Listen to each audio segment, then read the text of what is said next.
गुबरौरा न बैठे फूल पर, जब बैठे मलमूत। हमरे कुल की रीत है, जहाँ बाप तहाँ पूत। नमस्कार दोस्तों, मैं अविनाश दास रेशनल कबीर यूट्यूब चैनल में आप सबका हार्दिक स्वागत करता हूँ। साथियों, यदि चैनल को सब्सक्राइब नहीं किए हैं तो सब्सक्राइब जरूर करें, शेयर करके अपने सभी साथियों तक सभी ग्रुपों में पहुंचाएं, बेल आइकन को प्रेस करें, ऑल नोटिफिकेशन ऑन रखें ताकि हर नया अपडेट आप तक पहुंच सके।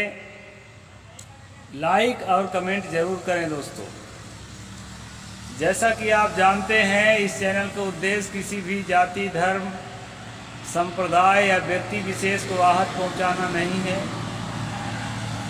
इस चैनल का उद्देश्य है दोस्तों, जन जन में तार्किक बुद्धि को विकसित करना, वैज्ञानिक सोच को समाज में स्थापित करना और देश की उन्नति में अपनी अपनी भागीदारी सुनिश्चित करना। तो साथियों, मैंने सतगुरु कबीर साहब की वाणी शुरू में बोला है, उसका मैं संक्षेप में अर्थ करता हूँ। इसके बाद चलते हैं। कई दिनों से गैप हो गया है मनुस्मृति का स्ट्रीम, तो इस पर फिर चलते हैं दोस्तों। मैंने जो कविता गाई उस कविता में कहा है, गुबरौरा न बैठे फूल पर, जब बैठे मलमूत, और हमरे कुल की रीत है, जहाँ बाप तहाँ पूत। यह दोस्तों एक व्यंग में लिखी गई कविता है। सतगुरु ने कहा है कि जो मलिन विचार के लोग होते हैं, जो गंदी सोच के लोग होते हैं, उनके दिमाग में कभी पवित्र सोच नहीं आती है।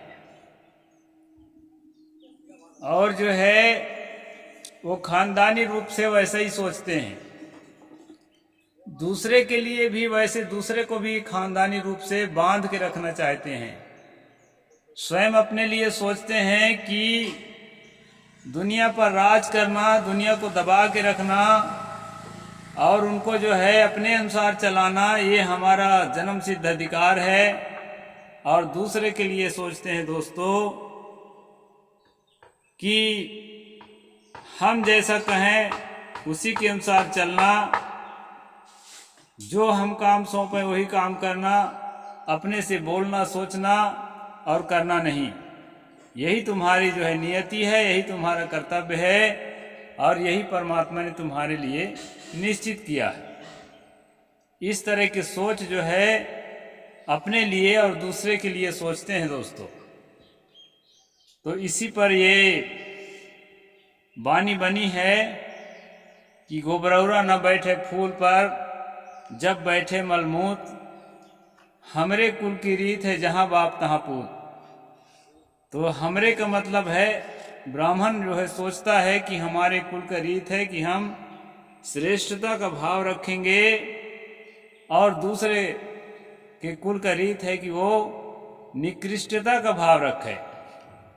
तो पिछले स्ट्रीम में हम लोगों ने बताया था दोस्तों कि शूद्र खरीदा हुआ हो या ना हो, नौकर का ही काम ले, क्योंकि ब्रह्मा ने ब्राह्मणों की सेवा के लिए ही उसे बनाया है। ये बात हम पिछले स्ट्रीम में विस्तार से जाने थे। और स्वामी के कहे जाने पर, यानी जिसका काम कर रहा है शूद्र, वो कोई ओबीसी या एससी एसटी अति शूद्र, किसी का नौकर है, किसी का मजदूर है, काम कर रहा है, अगर मालिक बोल देता है कि जाओ अब तुम काम नहीं करो, दूसरा अच्छा काम भी कर सकते हो, तो भी उसको जो है ब्रह्मा ने दूसरे काम के लिए बनाया ही नहीं है, इसलिए उसको वही काम करना पड़ेगा। स्वामी के कहे जाने पर भी शूद्र सेवा वृत्ति से छुटकारा नहीं पा सकता, क्योंकि वह उसकी स्वाभाविक वृत्ति से उसे कौन अलग कर सकता है। यानी शूद्र की यह स्वाभाविक वृत्ति है कि वह जो है वो अंदर से फील करता है कि मुझे यही करना है, टट्टी ही फेंकना है मुझे, अंदर से फील करता है। ऐसा यहाँ मनु कह रहा है। लेकिन दोस्तों, हम फील्ड में घूम के देखते हैं तो कोई भी शूद्र या कोई भी अति शूद्र ये नहीं चाहता कि हमको निकृष्ट से निकृष्ट काम करना पड़े। वह भीतर से चाहता है कि काश मैं भी कोई बड़ा काम कर लेता, ऐसा वो चाहता है। दोस्तों, मेरे भी बेटा कलेक्टर कमिश्नर बन जाता, मेरा भी बेटा जो है शिक्षक बन जाता, मेरा भी बेटा जो है कुछ व्यापारी बन जाता, राजनेता बन जाता, अभिनेता बन जाता, मैं भी कुछ अमन चैन की जिंदगी जी लेता। ऐसा दोस्तों हर आदमी के अंदर से आवाज आती है, उसको जो है बांध करके कराया जाता है, उसको ऊपर उठने के रास्ता रोका जाता है, तब वो बेचारा जो है मेहनत मजदूरी करता है, नाली साफ करता है या कोई भी काम करता है। तो इस तरह से दोस्तों यहां मनु ने कहा है। अब आगे हम चलते हैं श्लोक नंबर 415, 8वां अध्याय मनुस्मृति। इसमें क्या कहा गया है इसको विस्तार से हम समझेंगे। ध्वजाहृतो भक्तदासो गृहजः क्रीत दत्रिमो पैतृको दंडदासश्च सप्तैते दासयोनयः। इस श्लोक में दोस्तों कितने प्रकार के 7 प्रकार के दास योनि बताया। दास योनि का मतलब होता है, वैसे दास जो है एक वर्ग था किसी जमाने में, और वह राजवंश का ही वर्ग था दोस्तों। क्योंकि आप ऋग्वेद में जब पढ़ेंगे तो पाएंगे कि दासों के किले ढहाए जा रहे थे आर्यों के द्वारा, और दासों को मारा जा रहा था इंद्र के द्वारा।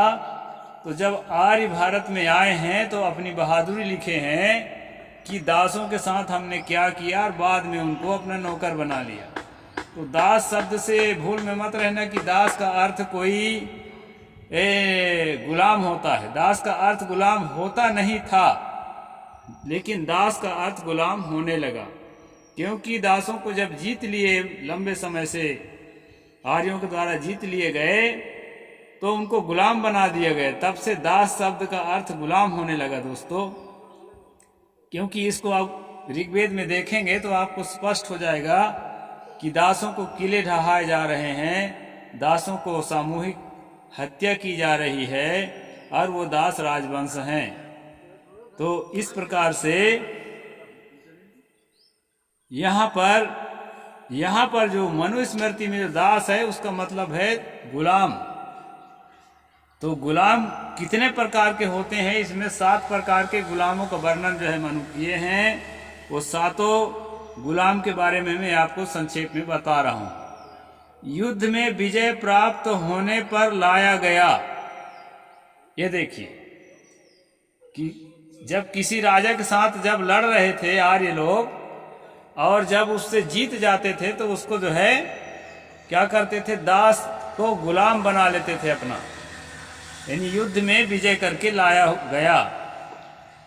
और दूसरा जो है, युद्ध में विजय करके तो नहीं लाया गया है, लेकिन जो है बेचारा किसी कारणवश जो है अभावग्रस्त है, खाने पीने की कमी है, तो भोजन के लालच में स्वयं आया हुआ, यदि भोजन के लालच में आया हुआ भी है तो उसको पकड़ करके और गुलाम बनाया जा सकता है, दास कर्म कराया। गुलामी को ही दास कर्म कहा जाने लगा। वहां से भाषा बदल गई, शब्द जो है बदलते रहते हैं दोस्तों भाषा विज्ञान के हिसाब से। दासी के गर्भ से उत्पन्न, ये नौकरानी के गर्भ से अगर पैदा हुआ है तो वो भी जो है नौकर का काम करेगा। भोजन के लालच में आया हुआ है वो भी नौकर का काम करेगा। युद्ध में जीत करके जिसको गुलाम बना लिया गया है वो भी नौकर का काम करेगा। और खरीदा हुआ, खरीदने वाली बात मैं पिछले स्ट्रीम में आपको बताया था कि पकड़ करके कोई भी ओबीसी को, कोई भी SC ST को, कमजोर आदमी को पकड़ करके दबंग आदमी जो है दूसरे दबंग के पास बेच देता था पैसा लेके, भेड़ बकरी की तरह। और बेचने के बाद वो आदमी की कोई हस्ती नहीं रहती थी, वो खरीदा हुआ आदमी। अब सवाल ये पैदा होता है कि बेचने वाला कोई दूसरा है, यानी मेरा पैसा कोई और खरीद पा लिया है मेरे नाम मुझे बेच करके, अब गुलामी करूं मैं, पैसा ले कोई और। तो जैसे बकरियों को बेचा जाता है, घोड़ा को गधा को बेचा जाता है, गाय भैंस को बेचा जाता है, उसी तरह दोस्तों आजकल जो अपने आप को ओबीसी कहते हैं, SC ST कहलाते हैं, ऐसे लोगों को उस जमाने में पकड़कर बेचा जाता था। मनु के राज में, राम राज में, हिंदू राष्ट्र में, इसको भ्रम में मत रहना। जो बहुत हिंदू राष्ट्र खोज रहे हैं उनको इन सब बातों को पढ़ना चाहिए। हिंदू राष्ट्र का ही ये कानून है, राम राज का ही ये कानून है। तो उस समय दोस्तों SC को, ST को, OBC को, जो उस समय शूद्र और अति शूद्र कहा जाता था, उनको पकड़कर बिक्री किया जाता था और खरीदा हुआ आदमी उसको बैल भैंस की तरह जो है उसको उपयोग करता था। खरीदा हुआ, किसी का दिया हुआ यानी पकड़कर दान भी कर देते थे, क्योंकि ये आप वाल्मीकि रामायण में पढ़ेंगे कि जो मंथरा थी, जिसके बहकावे में आकर कैकेयी ने राम को जंगल की ओर खदेड़ा था, वो मंथरा जो है दहेज में आई थी, यानी मनुष्यों को भी दहेज दे दिया जाता था पकड़ करके, गरीब आदमी को, तो स्त्रियों को, पुरुष को। तो यहाँ पर बताया है खरीदा हुआ और किसी का दिया हुआ, यानी मंथरा जो है अश्वपति का दिया हुआ था, राजा अश्वपति का, जिसकी बेटी कैकेयी थी। तो राम राज में, हिंदू राष्ट्र में पकड़ करके OBC को, ST SC को दान कर दिया जाता था। तो वो भी जो है सेवा का ही काम करता था, वो शूद्र ही होता था।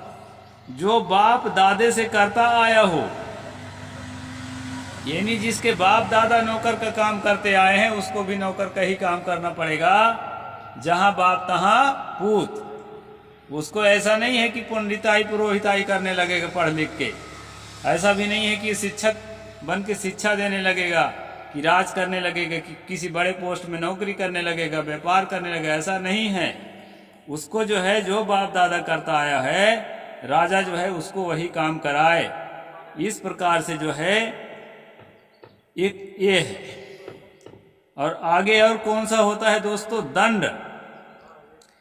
जिसको किसी अपराध का दंड दिया गया हो, वो दंड के रूप में अगर उसको दासत्व का दंड दे दिया गया है, उसको भी नौकर का काम करना पड़ेगा।